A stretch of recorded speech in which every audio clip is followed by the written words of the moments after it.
بسم اللہ الرحمن الرحیم۔ السلام علیکم ورحمۃ اللہ وبرکاتہ۔ معزز طلباء کرام، آپ سب کیسے ہیں؟ آج ہم کتاب ہدایہ رابع میں سبق نمبر 185 کو پڑھ رہے ہیں۔ ہمارے آج کے سبق کا عنوان ہے مچھلی کی بعض اقسام اور حلت و حرمت کا اصول۔ یہ ہمارے سبق کا حصہ اول ہے۔ آئیے پہلے اپنے آج کے سبق کی عبارت کو پڑھتے ہیں۔ بسم اللہ الرحمن الرحیم۔ قال وَيُكْرَهُ أَكْلُ الطَّافِي مِنْهُ وَقَالَ مَالِكٌ وَالشَّافِعِيُّ رَحِمَهُمَ اللَّهُ لَا بَأْسَ بِهِ لِإِطْلَاقِ مَا رَوَيْنَا وَلِأَنَّ مَيْتَةَ الْبَحْرِ مَوْصُوفَةٌ بِالْحِلِّ بِالْحَدِيثِ وَلَنَا مَا رَوَى جَابِرٌ رضي الله عنه عن النبي صلى الله عليه وسلم أنه قال ما نزب عنه الماء فكلوا وما لفظه الماء فكلوا وما طفى فلا تأكلوا وعن جماعة من الصحابة رضوان الله عليهم أجمعين مثل مذهبنا وميتة البحر ما لفظه البحر ليكون موته مضافا إلى البحر لا ما مات فيه من غير آفة۔ قال ولا بأس بأكل الجريس والمار ماهي وأنواع السمك والجراد بلا زكاة۔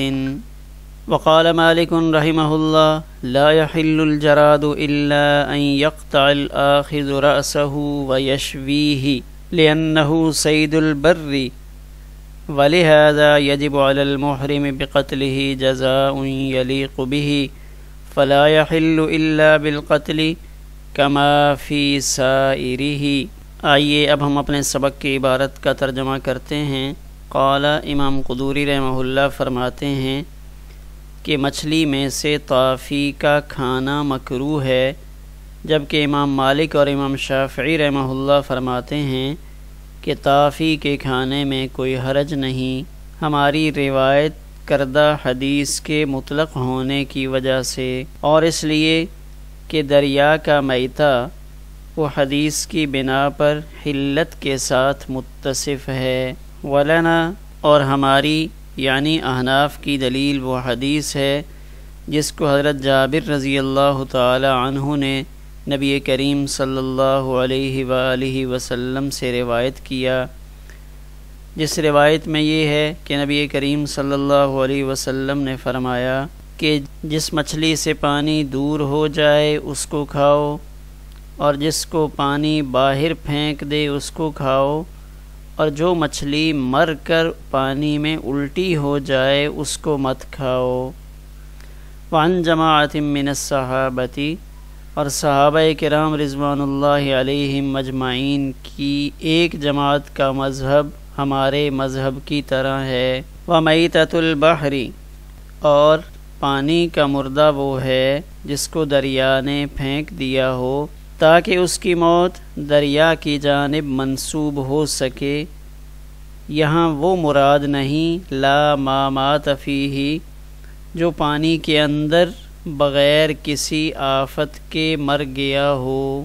قال امام قدوری رحمہ اللہ فرماتے ہیں کہ جریس، بام، مچھلی کی تمام اقسام اور ٹڈی کو ذبح کے بغیر کھانے میں کوئی حرج نہیں ہے۔ اور امام مالک رحمہ اللہ یہ ارشاد فرماتے ہیں کہ ٹڈی اس وقت تک حلال نہیں ہوگی جب تک کہ اس کو پکڑنے والا اس کا سر نہ کاٹ لے اور اس کو بھون نہ لے، اس لیے کہ یہ خشکی کا شکار ہے۔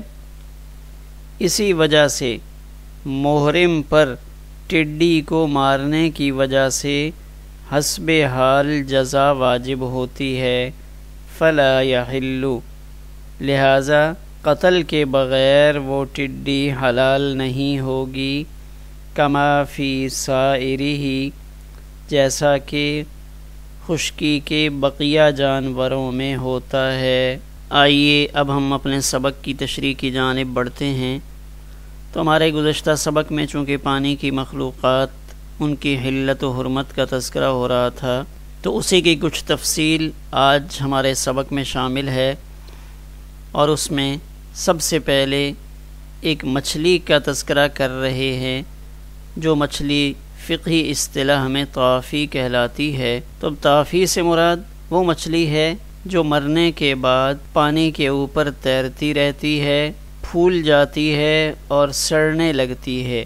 وَيُكْرَهُ أَكْلُ الطَّافِي مِنْهُ، کہ مچھلی میں سے جو طافی ہے اس کا کھانا مکروہ ہے۔ تو طافی، طافن، یہ اصل میں اسم فاعل ہے طفا یطفو سے، کہ جب اوپر آ جائے۔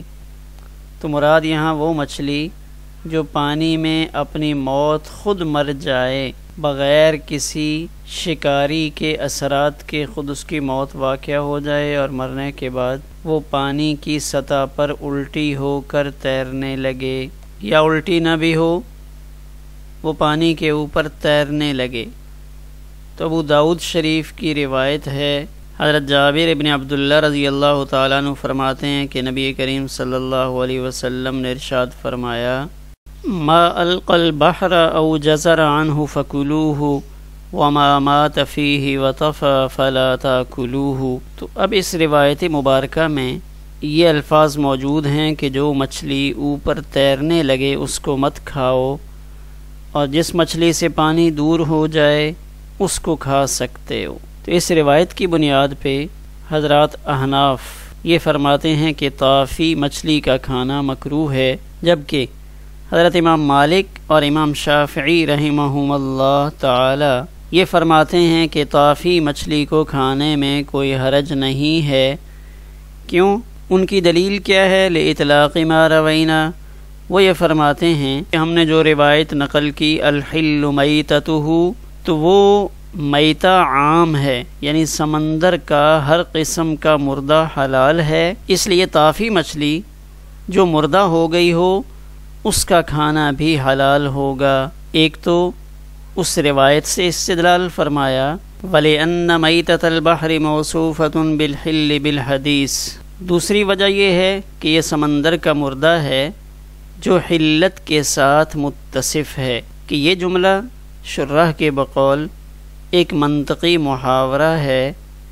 حدیث مبارکہ میں یہ فرمایا گیا کہ سمندر کا مردہ حلال ہے، تو یہ سمندر کا ہی چونکہ مردہ ہے، پانی کے اندر ہی اس کی موت واقعہ ہوئی ہے، لہٰذا حدیث مبارکہ سے اخذ کیے ہوئے اس ضابطہ کی وجہ سے یہ حضرات فرماتے ہیں کہ اس کو بھی حلال ہونا چاہیے۔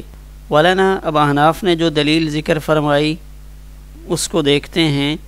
ما روا جابر رضی اللہ تعالی عنہ عن النبی صلی اللہ علیہ وسلم، وہی روایت جو ابو داؤد شریف کے حوالے سے ذکر کی گئی کہ نبی کریم صلی اللہ علیہ وسلم نے ارشاد فرمایا، ما نزب عنہ الماء، جس سے پانی دور ہو جائے، یعنی ایسا ہوا کہ دریا سے، سمندر سے ایک لہر باہر کی جانب آئی اور اس لہر کے اندر مچھلیاں بھی تھیں۔ اب جب لہر باہر آئی تو مچھلیاں جیسے ہی ساحل پہ نکلی، پانی واپس چلا گیا اور مچھلیاں وہیں رہ گئیں، پانی ان کے اوپر سے ہٹ گیا، تو فکولو، اس کو کھانے کی اجازت دی۔ وما لفظہ الماء، اور جس کو پانی باہر پھینکے، یعنی پانی کی ایک لہر آئی، اس لہر میں پانی تو باہر نہیں آیا لیکن اس نے جھٹکے سے مچھلی کو باہر پھینک دیا، فکولو، تو اس کو کھانے کی بھی اجازت دے دی گئی۔ وما طفا، اور جو اوپر آ جائے اس کو نہ کھاؤ۔ اب طفا اس کا معنی یہ کرتے ہیں کہ جو مر کر الٹی ہو جائے۔ الطافی ہوا اسم فاعل من طفى الشيء فوق الماء، تو یہ طفا کہ ایک شے جب پانی کے اوپر آ جاتی ہے، طفا یطفو اذا علا، جب وہ اوپر آ جائے، تو اس سے مراد سمک طافی ہے الذی یموت فی الماء حتف انفہ من غیر سبب فیعلو، کہ جو مر کر اوپر آ جائے، اوپر تیرنا شروع کر دے، تو یہ طافی کہلاتی ہے۔ تو جو طافی ہے اس کے نہ کھانے پر استدلال اس روایت سے کیا ہے۔ وعن جماعت من الصحابۃ رضوان اللہ علیہم اجمعین مثل مذہبنا، اور پھر یہ فرمایا کہ جیسے احناف کا مذہب ہے اسی کے مطابق حضرات صحابہ کرام رضوان اللہ علیہم اجمعین کی ایک جماعت سے بھی منقول ہے۔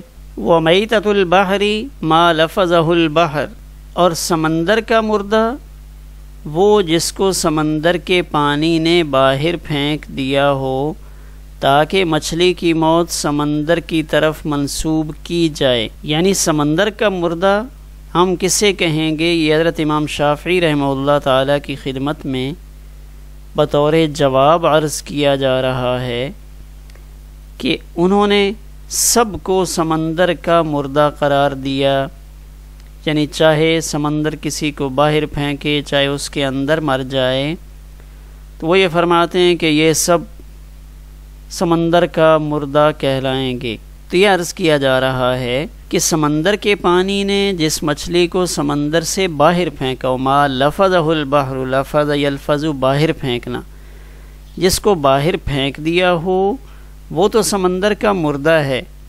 کیوں کہ باہر پھینک کر سمندر نے اس کو مردہ کیا جو حلال ہے۔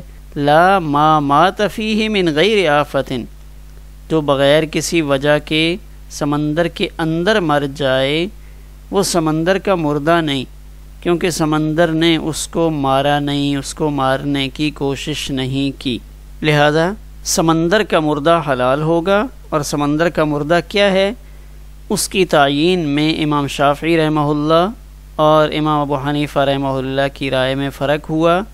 امام شافعی رحمہ اللہ نے یہ فرمایا کہ جو بھی پانی کے اندر مر جائے وہ پانی کا مردہ ہے۔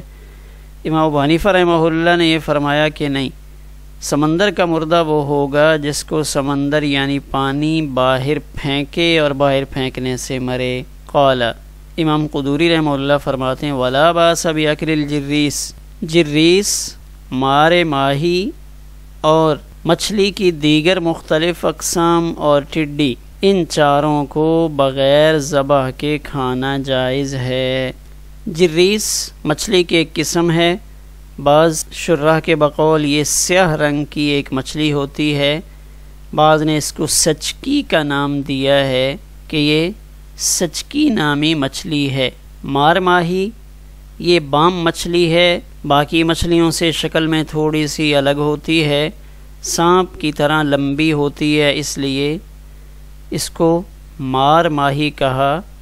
مار چونکہ فارسی میں سانپ کو کہا جاتا ہے اور ماہی مچھلی کو کہا جاتا ہے، تو سانپ والی مچھلی، سانپ کی طرح لمبی مچھلی، تو یہ سانپ نہیں ہوتا لیکن ہوتی مچھلی ہے، اس لیے اس کے کھانے میں کوئی حرج نہیں، یعنی اس کو بھی ذبح کی ضرورت نہیں۔ وانواع السمک، اور مچھلی کی تمام قسمیں، والجراد، اور ان تینوں کے ساتھ جراد کو بھی شامل کیا۔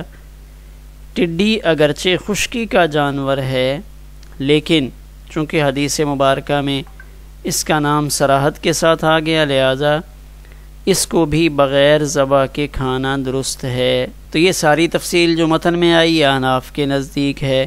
وقال مالک، امام مالک رحمہ اللہ ٹڈی سے متعلق اختلاف فرما رہے ہیں، باقی تو یہ چونکہ پانی کی مخلوقات ہیں تینوں، تو پانی کی مخلوقات میں ان کا قول وسعت کا حامل ہے، اس لیے ان تینوں چیزوں میں تو ان کا کوئی اختلاف نہیں۔ ہاں جراد سے متعلق انہوں نے اپنی رائے پیش فرمائی، لا يحل الجراد الا ان يقطع الاخذ رأسه ويشويه، کہ ٹڈی اس وقت حلال ہوگی جب پکڑنے والا اس کا سر کاٹے، یعنی اس کے سر کو الگ کرنا یہ بھی ضروری ہے اور پھر اس کو بھونے بھی صحیح، وَيَشْوِيَهُ، اور اس کو بھوننا بھی ضروری ہے۔